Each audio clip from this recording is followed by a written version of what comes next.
Dan Lanning had his first ever media day as Oregon football's head coach, and he showed that he is ready to be the head coach. What he said, what to take away, we'll talk about all of that today on Locked On Ducks. Here we go. You are Locked On Ducks, your daily podcast on the Oregon Ducks, part of the Locked On Podcast Network, your team every day.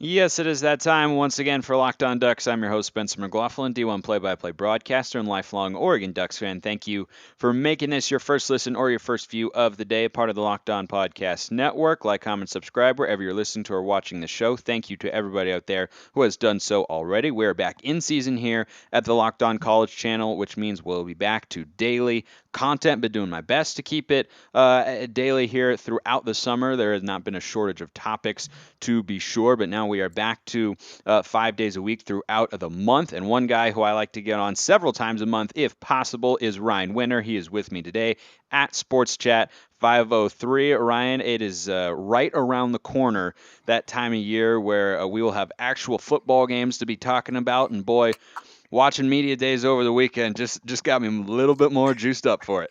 Absolutely, dude. I'm ready to run some laps around the block. Yeah, it's hard to not feel that way if you're an Oregon fan. Dan Lanning came out. He's a very young guy. I think it's easy to forget that sometimes because he has a real presence about him, I think. And, my biggest takeaway overall watching him and how he handled questions and how he talked about his team and the players is this is a guy who's still very early in his career and hasn't been, a coach or coordinator for that long. And I think, an outsider's perspective might be, boy, he just hasn't done too much at this point. I know he had a great season at Georgia as the DC, but he's still a relatively young coach, and that's true. But I was most impressed with his maturity and presence at the podium. I just kept thinking to myself, this guy's ready to be a head coach. Yeah, 100%. It's interesting you said his age. He's the first coach who's younger than me in my history. I'm 44. that seems a little weird, right? For me. But you know what? I think it's a fantastic situation. He did look very professional.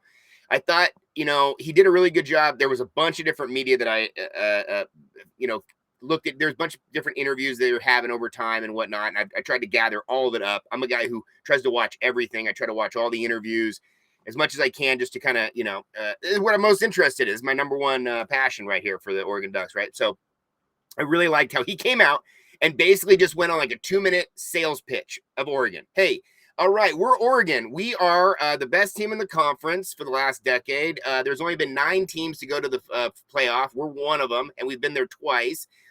We've done this, we've done that, we've done the other. We've got more viewership. We're doing this, we're doing that. Hey, it almost felt like the Donald Trump, Russia, if you're listening, find the emails. He's kind of like, hey, Big Ten, we're over here. If you guys are interested still, I think we're good.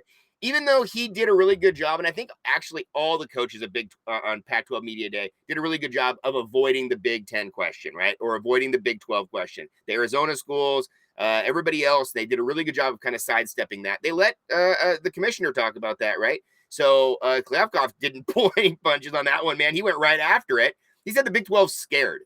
I love that. So, That's overly optimistic on his part for sure. Yeah, big time. And so I like just how Dan Lanning came out and said, hey, no problem here. We're one of the best brands out on the West Coast. We've got everything lined up. We're good to go. They're a coaching staff. We've said this over and over and over that gets to take over a team that was not a full rebuild. And he's just ready to go. He's got cars in the parking lot. They're ready to see if they can do some stuff with. And his excitement level is so good. I just like his eyes. I like you can really see, man, he's just fired up. And that one picture, I don't know if you saw the picture of him and DJ Johnson where they're walking into media day and he's looking at DJ. And it's like, and there was a post that somebody said, find somebody in your life that looks at you the way that coach looks at DJ, And I just love the Alex Forsythe DJ combination. I think both those guys really embrace and embody what this team's all about. Very intelligent guys, very good at what they do. I think DJ Johnson's going to be a major, major player on the defensive side this year. And I'm really excited about it. So I think you could kind of tell when he got on the stage that this was the most exciting outside of probably Lincoln Riley, this is the team that's the most exciting for everybody in the Pac-12. How is they're going to rebound? I think there's more excitement for Oregon than there is even for Utah, and Utah's a returning champion. Yeah. And then the preseason favorites, by the way, Utah is, and I believe they 100% should be. They're my pick to win the conference this year. I think they're just a little bit ahead of where Oregon is at, maybe even more. But we'll see how much schematically Lanning and company can provide an upgrade on game day against Kyle Whittingham compared to what we saw last year on a couple Saturdays that were two of the least competitive football games I can remember Oregon playing in the last decade in a season where they won 10 games. Just not something you saw very often. I agree with you so much about Lanning and the way he looks when he talks, right? A lot of coaches say the right things, or a lot of coaches say similar things about their team, about their players, about this, that, and the other thing. And it's important for us to be able to, kind of pilfer through and say, like, okay, he's being very honest and open here. And over here, this is a little bit of commissioner, coach speak, whatever you want to call it. Like Klyavkov saying the Big 12 is scared. The Big 12 is not scared of the Pac-12. That is not that is not a thing. Like his comment about yeah, we haven't decided if we're going to go shopping in the Big 12 yet. I was like, dude, look, if you could somehow pull that off, you might get an award for commissioner of the century. But Big 12 schools are not looking to join the Pac-12 right now. That's not a thing. But I appreciate the mentality from him. But in talking about Lanning, when he talks, he has this like twinkle in his eye, and he looks like he's holding back an even bigger smile when he talks about the program. He just gets into that zone. And I feel like he's not just ready from a schematic or maturity standpoint, but I think his excitement level is just so high to have this opportunity. And I know every coach, when they get a new job, they say they're excited about it, and I'm sure they are. But he seems to be at another level in that sense, where he kind of knows that he doesn't have to come in, tear it down to the studs, and build it all the way back up, that he can come in and implement things that he wants to. And he talked a lot about a growth mindset, which is not something you'd probably hear a lot for a team that just won 10 games, but that's the sort of high expectations I think he is setting, and I think that's a really good thing. But when he gets going about that stuff, he's smiling like right here. He looks like he wants to be like right. He looks like he wants to show every tooth in his mouth. He's so happy about it, and it is so easy to watch, and I can't get enough of it. I agree. And I think he's very well spoken. We didn't really know what we were going to get. Obviously, the X's and O's check out. He's great on the field coach and whatnot with what he's done there. But we don't really know exactly what his, connection with that team was versus other coaches. He comes out here. He's the guy. Everybody's got a microphone in his face. He has to answer every question. I think he did a great job.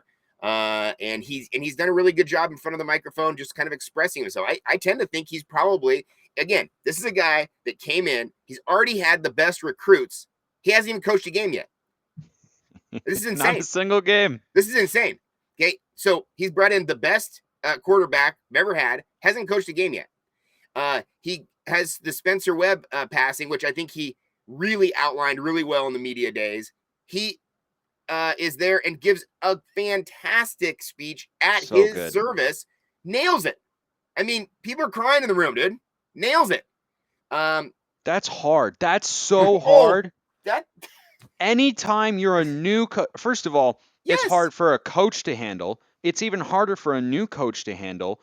But like we were saying, he's in his mid 30s. I mean, the maturity on this guy just seems to be off the chart. Like he's just built to be a coach. I agree. And I really get kind of some Mike Bellotti vibes. So Bellotti, I felt like, was the best communicator. I think Rich Brooks, in my lifetime, we've had Rich Brooks, who was a little prickly, didn't really get along that well with the media, didn't have a lot of success too, had a lot of questions constantly. And then Mike Bellotti, I think Mike Bellotti nailed it. I think he was like Bill Clinton. He was just an orator. He was a guy who was like, all right, everybody's shaking hands, kissing babies, doing all this stuff. Chip came in, wanted nothing to do with the media. We know that. No. Chip was like, okay, all right. Chip reminded me of W.C. Fields. Get away, kid. You're bothering me, And he's just old school. Chip's like, dude, Chip is all about football. Old school. And then you had Helfrich come in, and Helfrich was just like deer in the headlights. I mean, obviously we know that. Yeah. And then Cristobal came in and was just like Mr. Control message guy. Presence. He's got presence. I'm going to say the same thing over and over and over and over. I'm going to look at James Grappia like I'm going to murder him and then smile. I'm like, good question, James. And I love James, don't get me wrong. But, you know, this is a guy who's come in and who's done it the right way. He answers questions in a very honest way, a very human way. And you can tell, you're right, dude. He knows what he has. He wants to smile this big, Cheshire Cat. And the one thing I really liked was he went water the bamboo. I'm a huge water the bamboo guy. Greg Bell is one of my favorite guys out there. Holy smokes. Former Duck basketball player, writes the book, Water the Bamboo. Huge thing. Used to wear the wristband. Had the whole thing. I've been a teacher for years, going into my 18th year teaching. I've talked about growth mindset for years. It kind of came out of the math department, but because, again, math is so kind of difficult for a lot of kids. They come in with some sort of anxiety about math already before they even had a chance to learn it. I teach social studies a little different, but I hype growth mindset so much, constantly. And we turned into Water the Bamboo, which is just this nice little story of you water it, you don't see the growth, and then all of a sudden it explodes. And this is the mindset that Chip had. And he was like, hey, we're going to build. We've got a good team. Chip took over a good team. He talked growth mindset. He was like, the next level is there. Oregon's not at the next level. They're at that like plateau level. You're going to need a growth mindset to get to the next level and have the capability to do it. It's going to be surprising to some people, but I do think this year they're going to be in that conversation. I think they're going to surprise some people. I think they're going to play very well at Georgia. I think they're going to put together a very good non-conference. I think they're going to beat BYU. I think it's going to be a hell of a game. And I think they're going to come into the Pac-12 calendar ready to go. These guys at this media day, everybody thinks their team's awesome. It's a week before camp. Oh, dude, so impressed. We won the offseason. Jed Fish is like, we're the most explosive team in the offseason, or whatever. I don't know what the exact word he used. Everybody's hyped on their team. Lanning knows what he has because he can put on the tape from last year. And obviously, any coaching staff can look at the team from last year and say, oh, we can improve. We can improve on this, this, and this. Right? Yeah, there are areas. So I think their defense is going to be better. I think their offense is going to be better. And it already was pretty good last year on both sides of the ball. So, no, I think Dan Lanning is in a perfect spot. He's got young kids. And for all of us old timers, like I guess I'm old timer now, but all of us Joey Harrington era, Joey's 1 year younger than me, that we're concerned about a coach leaving, getting another coach that's going to use it as a stepping stool. I think Lanning's staying. I think he knows what he has here. I think he has support from the administration. I think he has support from Nike. He has bought in. He wears the sneakers. His whole shoe. His no one else has ever worn the sneakers. I mean, think about that. I mean, that's just that alone should say a lot about his embracing of the culture of Nike and everything else. Even the gear. He's always geared up in different stuff. Cristobal wore the same shirt for like 4 years. I mean, this is a guy who wore the phonetics gear, the duck that's not even really the classic duck, the other cartoon duck, right? That's on all the phonetics gear. He was rocking that. You know, I saw people saying, how did they get this guy in this gear? What are you talking about? It's like he's embracing all of it. So I love the fact that he comes in with youth, with energy. This is what this team needs. It's a young team, and it's going to have a hell of a couple of years in front of it with the recruiting classes that he's bringing in. So why wouldn't you be excited? Yeah, I'm glad that he, looked the way he did and answered questions the way he did. And I never felt like he needed to go overboard either, right? And I don't think he thought he needed to, because what we're talking about, like, he doesn't need to, put on too much of a show there. I think he just knows, like, look, this is what we're going to do. We're going to show up. We're going to go to work. And he's just trying to contain his excitement. He's all about a growth mindset, and so is LinkedIn. As you get up for fall, you might need the right people on your team to help your small business fire on all cylinders. LinkedIn Jobs is here to make it easier to find the people you want to talk to faster and for free. Create a free job post in minutes on LinkedIn Jobs to reach your network and beyond to the world's largest professional network of over 810 million people. Every week, nearly 40 million job seekers visit LinkedIn. Post your job for free at linkedin.com/lockedoncollege. That's linkedin.com/lockedoncollege. Post your job for free. Terms and conditions do apply. Talking with Rian Winter here at Sports Chat 503 on Twitter and on YouTube as well. Frequent guest here on the show. Something else I enjoyed hearing Lanning say was, how he talked about competition and who he wants Oregon to go up against and who he wants to be playing on a weekly basis. And look, I think that as a coach, based on what he said, I don't think he'd be opposed to going to the Big 12 or Big 10 because Lanning has the same sort of mindset that I do, or at least that's what he's saying, and I believe he's genuine in that sense. He wants the smoke. I mean, he doesn't want to hide from big games. He knows, and he's talked about it repeatedly. He said, "Look, Oregon's a national brand. I'm happy to be here because we have the opportunity to go play teams like Georgia. Right? Georgia's not playing every Power Five program out here on the West Coast, and they won't just play." Anybody, but they're willing to play Oregon because to them that's a respectable enough matchup to give them a good non-conference win and an opportunity to showcase their skills in a non-conference game as well. And I am 100% a fan of that mentality. I've said it for a while. I will continue to say it. I want Oregon to win every game they play, but I love it most when Oregon wins a big game. Like, yes, I'm more nervous going into a big game against Utah than I am a road matchup with Colorado where we're going to be favored by 3 touchdowns or something, right? Like, yes, I enjoy having both in a sense because I don't want that stress every week. But if you have no stress during the season, you're not playing a season that's going to yield Right. anything super fruitful, right? And And then so the he's stress is going talking to come at the end, right? Because you have an exactly. unknown. Yeah, exactly. And so I think what he's saying is right, which is look, we want to play against great teams. There are good teams in this conference, but I'm going to leave it to everybody else who's making that decision because he is not primarily. I'm sure he's involved in the conversations, but he's not, necessarily a decision maker on that front. And he says, "Look, I'm going to get my team ready. We're going to compete at a high level. We're going to play good teams, and we're going to play football this way, and we're going to stick to that growth mindset." And I love that mindset from our head coach. Oh, absolutely, and a willingness to compete. I think, you know, right away the big discussion was the quarterback room. Right, we had this idea that Ty Thompson was lined in, and then all of a sudden here comes the transfer. Oh no, Bo Nix is going to upset everything. Okay, what did he say? He said that's the tightest room of the whole group. He said those guys are competing together. They know it's on the line. You got 3 guys in there that are all capable. They all want to play. You only got one position. You only got one spot. Everybody else holding the clipboard or putting in signs, right? That's a tough position. That's about management. That's about understanding exactly what's in front of you and controlling the room with discussion and keeping it open, keeping it transparent. I went through, I'm preparing for all the Pac-12 stuff. I'm going to do all my previews on my channel. And I went through and kind of just looked at all the quarterbacks because a bunch of new quarterbacks at different positions this year, right? New schools, Delora moves, other sort of stuff, transfers come in. And, most of these quarterback jobs, I would say half, are already locked in. There's no competition. And the Ducks have an open competition. Now, we think it's going to be Bo Nix, but they're going to have an open competition all the way through.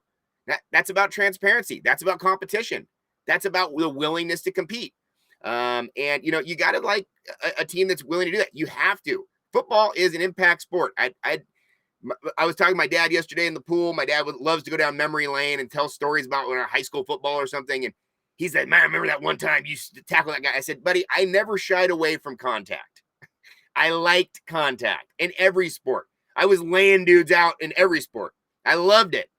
I never shied away from it. That's why I like football so much. That's why I embrace it so much. That's why I watch so goddamn much of it. And when it's in the summertime, what am I watching? I'm watching golf, which I'm watching right now. And what did I watch last night? UFC. 2 hours of dudes just beating the hell out of each other. I'm here for the smoke, man. I'm here for it. Why wouldn't you be? That's what we're here for. So I love his energy. You can tell he's fired up. You can tell he gets amped up. Anybody who's been around sports and seen a lot of coaches, the coaches that start talking and they start foaming at the corner of their mouth. And you can see, and Lanning, I can tell, is one of these guys. He's one of these guys who's going to be in the meeting room. He's going to be already like foaming at the mouth. Like he's just spitting fire, man. And he's a guy who knows how to compete at the highest level with the most elite athletes in the country. He's proven it. He just won the national championship last year with Georgia, and these guys all went to the NFL. They had what they have? 18 guys go to the NFL? 15. 15 guys go to the NFL. Oregon had 1. He, in the draft, he's a guy who knows how to compete at the highest level. So that's what pumps me up even more. We had this discussion the other day about Wilcox. That didn't pump me up. It was a safe play. Yeah, you don't think he's going to leave, but it didn't pump you up. Yeah. It didn't make me want to go buy tickets to the Atlanta game. Yeah. And I can't wait for the goddamn Georgia game because the presence of Lanning. That's what made me buy those tickets. So I am fired up, and I loved how the media day went because I watched everything, of course, and I was really wanting to watch USC and see what they said. And I felt like the energy and the buzz around Oregon was bigger than in every other, even USC.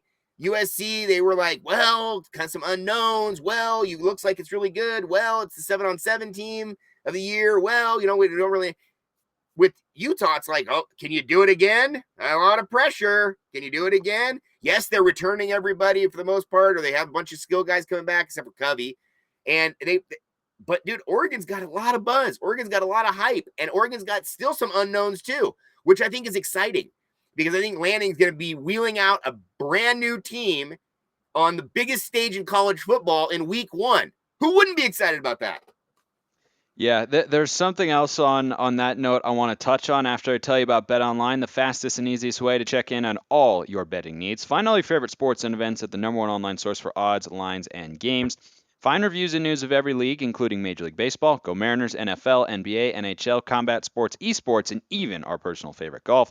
BetOnline continues to be the top online resource for all your sports wagering information from live in-game betting, scores, and podcasts. They have you covered. Head to BetOnline today or use your mobile device to learn more about the trends in action. BetOnline, where the game starts.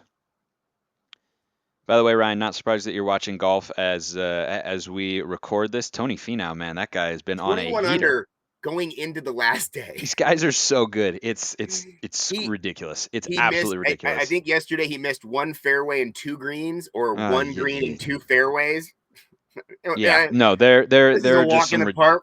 ridiculously talented dudes out there. I think for the PGA Tour, we won't go into a golf tangent here. Don't worry, we'll get on. Dude, but on golf next. I think the PGA Tour's got to start making their regular events a little bit tougher. Like majors are fun because guys struggle every now and then, right? I mean, you don't want to see them just going out there and shooting 25 under to win a golf tournament. Like that's not as good. But getting wild.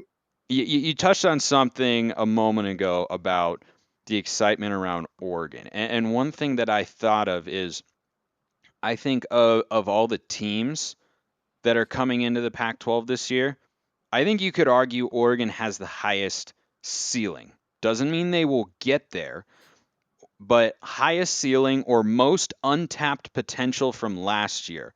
Yes. Because I think what you saw through the first 10 games of the season when Oregon went 9-1, that one loss to Stanford, but the big win at Ohio State, and some narrow wins against teams that they should have blown out. I think what you saw there was the talent on the roster carrying the Ducks to wins. You had better talent, and at the end of the day, that's going to help you win out. But I think that the ceiling for last year's team from a roster standpoint was above what we ended up seeing on the field, because schematically the shortcomings that ended up in a win against a 1-4 Cal team at home, or a winless Arizona team at home, or a Fresno State team out of the Mountain West at home, right? Those were all 7-point wins. Or Arizona, we pulled away late, but it was close going into the fourth quarter. Like, it should have been a stress-free win, and it was not. But I think what you saw there was the talent just kind of winning out. And so when you think about the Ducks going into 2022, you think about, well, those schematic shortcomings reared their ugly head in a 3-week span against Utah, right? Twice, 76-17 in 2 games. That's not close. And that's all X's and O's, all of it, right? Execution at the quarterback position is totally a part of it as well. But the rest of it is all about the scheme, because you can't look at Utah's roster and look at Oregon's roster. Are they comparable? Yes.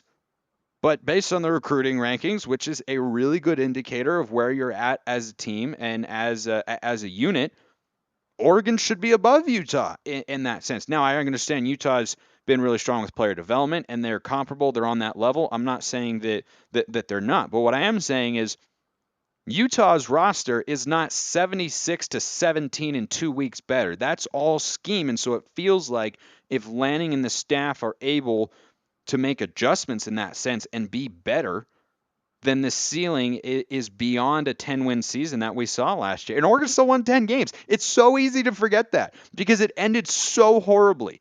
It ended with a couple of blowout, embarrassing losses. Your coach leaves, and you go to the bowl game, and you get smacked because you had injuries and opt-outs and a staff that was, not going to be there after that, right? Like, there were so many things going against Oregon for that game. So it ended terribly.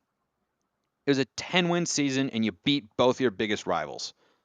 Yeah, and it felt like, there was some positivity at the very end of the last blowout in the bowl game, where the second half you were like, "Oh, this is what the future looks like. I like."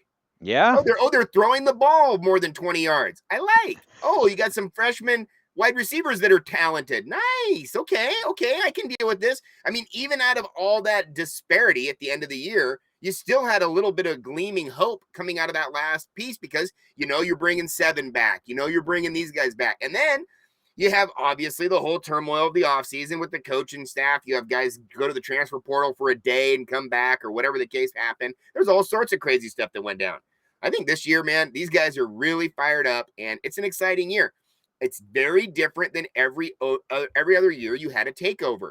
I would actually liken it kind of the closest to when Bellotti took over. You had a good team with that Rich Brooks Rose Bowl 94 team. You go to the 95 year, you go to the Cotton Bowl. You had a really those 2 years back to back were the 2 most successful years Oregon had ever had in the program, back to back years. Bellotti takes it over. Bellotti ends with the Holiday Bowl in 08, and Chip takes over. Good team, solid, had high expectations, and goes right into it the next year. So, this is a year where, I get it. It was not the end of the year that you wanted, but you got to a New Year's Six bowl. You had a 10-win season. Well, no, not Alamo's not New Year's Six. I'm sorry, not Alamo. I was thinking the other thing.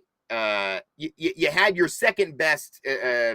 Is what I was thinking, like the Holiday Bowl. Yeah, Holiday Bowl used to be. Now it's Alamo, but yes, Alamo's still a solid bowl.